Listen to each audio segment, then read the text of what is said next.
is an ocean in a storm. You may wonder who I am and why I say this. Sit down, and I will tell you a tale like none that you have ever heard.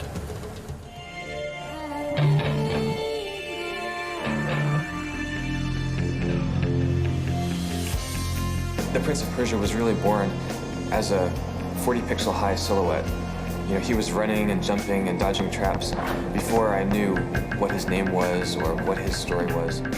The Montreal studio, with the core team and I, we began to work on a very first mock-up of what we thought the game could be. And when actually Jordan was here, and when he was watching what we had, the whole team, 7 core members and I, were watching himself watching the mock-up, and he was so flabbergasted. I saw the enthusiasm and excitement and the new ideas that they had.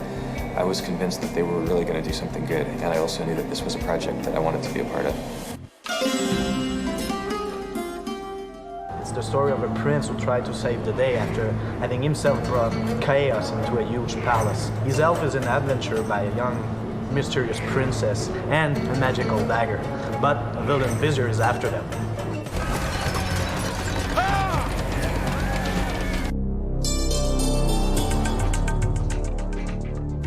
Most people remember 2 points about the original Prince of Persia games: the prince as a human character and the fight game. So we started the game based on that. We implemented dynamic loading in the game to enhance immersion for the player, to provide seamless transition between all the locations in the game, so the player really feels in the palace when he plays. We exaggerated the proportions of the tower on the rooms to create a more immersive and spooky universe. The prince can interact with almost everything, so we had to justify the level design artistically. We come up with something new, very sensuous, very immersive for the player. Not too dark, not too cartoony either. Something that feels realistic, but still is, I think the word is plausible. This type of level design and interactions with the environment allowed us to implement cinematography techniques with the camera. We have the free camera, fight camera, first-person view, and the alternate camera.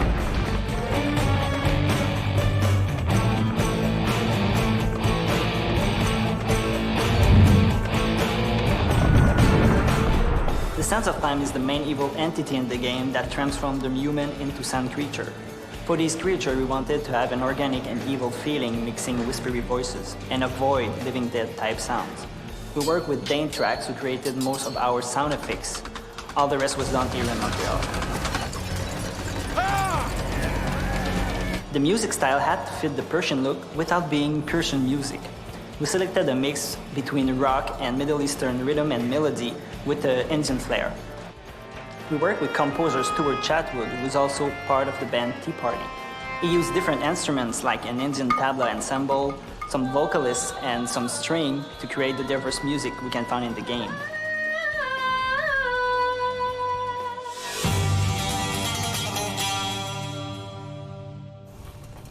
The sand, why does it glow? I can tell you.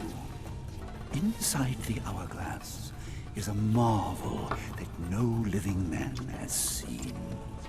We played a lot around with the idea of Persian ninja, acrobatic stuff. Basically, we came up with a character granted with a full range of movesets.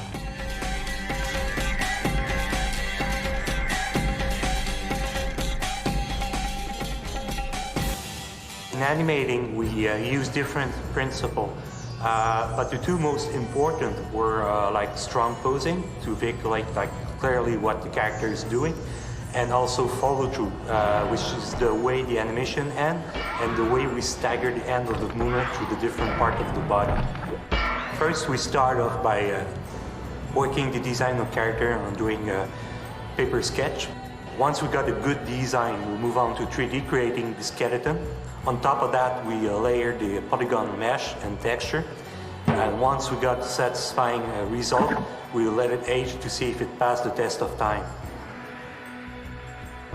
The Prince has more than 750 animations. He doesn't have 750 moves, but here we're talking about all this little transitions animation that makes the Prince switching from a behavior to another very smoothly. Basically, he has the biggest range of moveset in any action-adventure 3D game.